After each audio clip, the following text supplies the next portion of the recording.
Soy Lidia Febre, médica clínica, especialista en psiquiatría, y estas charlas tienen como objetivo tirar algunos conceptos que podrían ayudarnos en casa, en las pequeñas situaciones cotidianas. En esta oportunidad vamos a hablar de aquellas personas que tienen dificultades en su interior, pero precisamente por su gran tendencia a poner fuera todas las incomodidades e inquietudes propias y aún circunstancias donde no se encontraron las soluciones, las vuelcan. ¿Y de qué manera? Simplemente agrediéndonos. Entonces, podríamos hablar de que estas personas vuelcan su nerviosismo al entorno y habrá que aprender a escucharlas, pero no involucrarnos en su juego para evitar que en nosotros descarguen su propia ansiedad. Habitualmente, este tipo de personas buscan a alguien que sea su objetivo. Comienzan un juego que habitualmente se instala en la comunicación y luego esa persona termina desestabilizando su estado de ánimo porque es receptora de los nervios del otro. Y así hasta pueden comenzar problemas de insomnio, estados de pánico, angustia y ansiedad. Por ejemplo, supongamos, el provocador necesita que quien esté próximo se haga cargo de su estado de angustia. Para eso comienza tirando indirectas. El otro, que está en un estado de tranquilidad y serenidad, reacciona, contesta y se defiende. Quiero decir que el provocador es agresivo y sabe perfectamente cuáles frases tiene que decir para que el otro reaccione. Y si el otro intenta ser indiferente, presionará y presionará hasta lograr el estallido. El provocador necesita que el otro se haga cargo de su estado de nervios. Entonces, el juego consiste en iniciar una discusión. Para eso, una frase indirecta. Si la persona que lo escucha no quiere participar, entonces irá subiendo el nivel de agresión hasta que al otro la herida le duela de tal manera que lo obliga a salir al ruedo, porque necesita alguien con quien desarrollar su gimnasia agresiva. Entonces decimos que el provocador comienza un estado donde si antes había calma, se rompe la tranquilidad, porque el objetivo es que el otro se defienda y que comience a discutir. Una vez que se instaló la discusión, la persona que antes estaba tranquila comienza a ponerse cada vez más nerviosa porque está percibiendo, recibiendo, incorporando el enojo del provocador. Por supuesto, también, para finalizar la discusión, el agresivo terminará siendo acusatorio. Vos tenés la culpa. Siempre hacés lo mismo. Siempre me decís las cosas que me molestan. Quiere decir que es importante que nosotros tengamos en cuenta si hay alguna persona agresiva cerca nuestro para que podamos ponernos en alerta antes de comenzar a dialogar. La agresión puede ser de manera personal, directa, a título de choque, o a veces hasta por teléfono. Son las personas que luego de hablar con ellas realmente nos sentimos mal. Siempre nos sucede que hablamos con ellas y nuestro estado de ánimo cambia. El provocador también le resulta muy interesante que la persona que esté próxima se debilite hasta el extremo de que en algunos casos pueda deprimirse. ¿Por qué una persona puede querer que otra se deprima? ¿O que otra se enoje? ¿O que otra se sienta mal?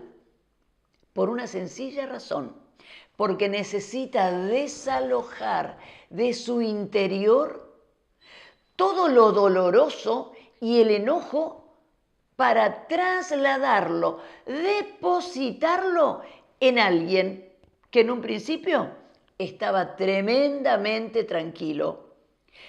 Quien recibe el enojo cambia su estado de ánimo. Por supuesto, se enoja y reacciona. ¿Y saben qué? El provocador se va tranquilo y fresquito. Ya depositó su odio, su enojo y su frustración en otro. El otro se quedó mal, pero él se siente bien.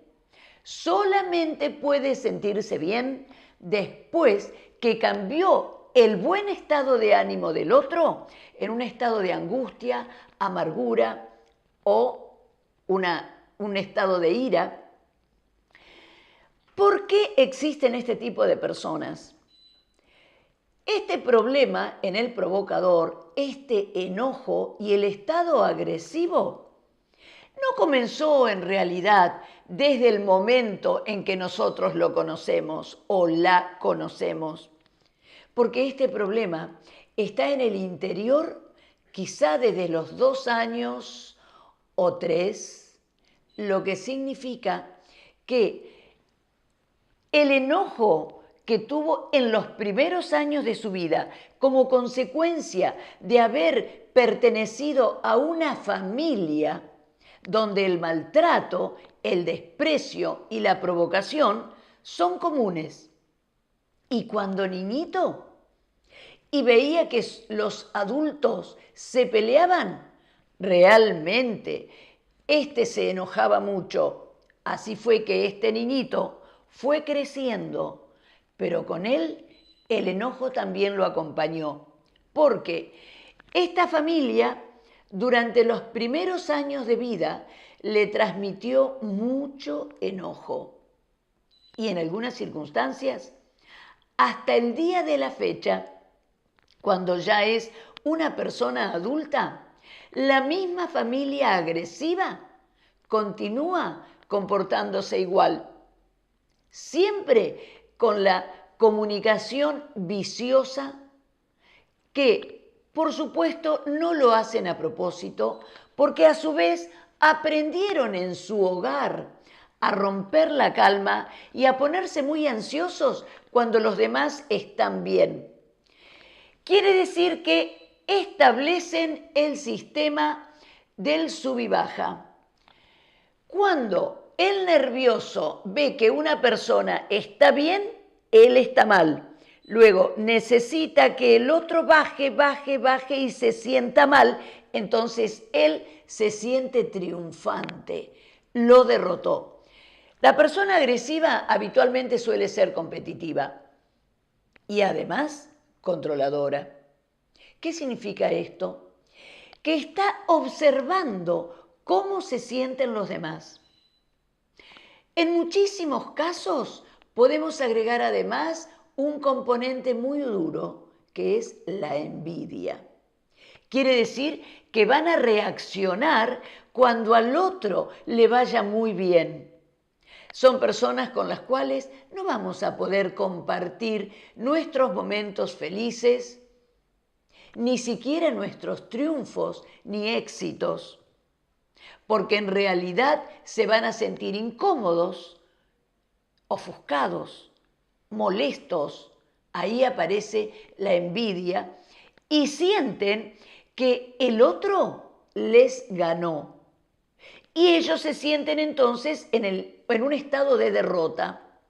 No celebran que el otro, a veces hay envidia hasta de padres a hijos. No aceptan que el otro haya triunfado, que haya logrado un buen trabajo, un diploma, una excelente pareja, porque la envidia está ahí cargando el vínculo de una manera oscura. Entonces necesita ver y comprobar con sus propios ojos, si es posible, que la persona generosa, tranquila, que se está preocupando para que sus cosas marchen bien, el agresivo está pretendiendo debilitarlo. Por eso tenemos que reconocer cuáles son las personas en nuestra vida familiar o social o laboral que realmente se van a poner muy felices cuando nosotros logramos algo importante. ¿Y cuáles son y dónde están aquellas que nuestra intuición nos avisa que se van a poner mal, que no les va a dar alegría, porque en ese momento se van a sentir derrotados por un problema del yo, del sí mismo, que viene desde la primera infancia? Entonces, tome como tarea para estos próximos días observar cuáles personas a su alrededor son capaces de celebrar verdaderamente con usted y cuáles son las otras. Las personas que quedan afectadas, que no les gusta nada, que a usted le vaya muy bien.